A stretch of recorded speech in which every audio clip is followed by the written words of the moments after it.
ગત તારીખ 15 જાન્યુઆરીના રોજ ધ્રોલ પોલીસ સ્ટેશન ખાતે FIR નંબર 38/2026 દાખલ થયેલ હતી, જેમાં તુળજા ભવાની જ્વેલર્સ કરીને જે દુકાન છે તેમના ફરિયાદીની ફરિયાદ હતી, જેમાં દુકાનના પાછળના ભાગે બાકોરું પાડીને અજાણ્યા ચોર ઈસમો અંદર પ્રવેશ કરી સોના તથા ચાંદીના દાગીના ચોરી કરીને ફરાર થયેલ હતા.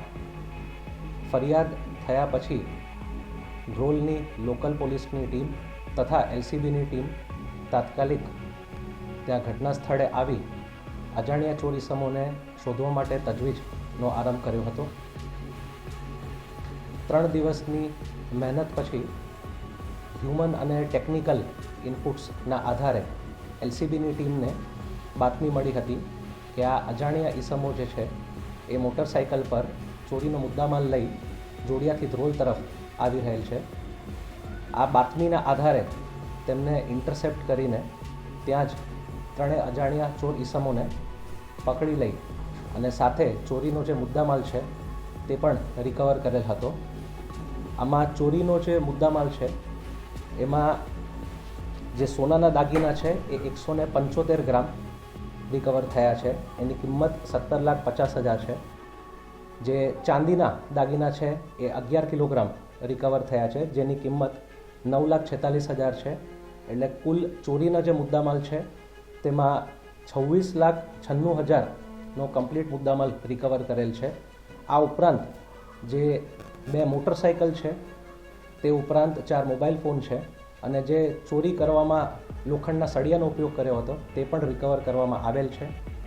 આ 3 જે અજાણ્યા ઈસમો છે એમના નામ છે હિંમતભાઈ પાંગડાભાઈ મહેડા, બીજા શૈલેષભાઈ નવલસિંહ મહેડા અને ત્રીજા ટીનુભાઈ પાંગડાભાઈ મહેડા.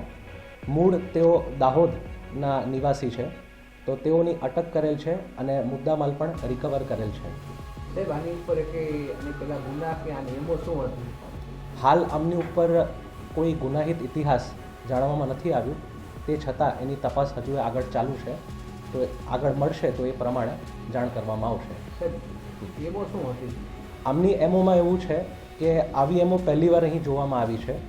એમણે જે બાકોરું પાડ્યું છે એમાં જે લોખંડના સળિયા હતા એ સળિયાથી જે બાંધકામ છે, બાંધકામ થોડું જૂનું હોવાના કારણે સળિયાથી જે ઈંટ છે ઈંટના ભાગને તોડવાનો પ્રયાસ કર્યો હતો.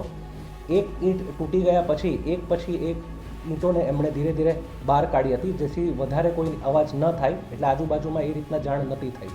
એટલે આ પ્રથમ વખત આવી એમો અહીં જોવામાં આવી છે.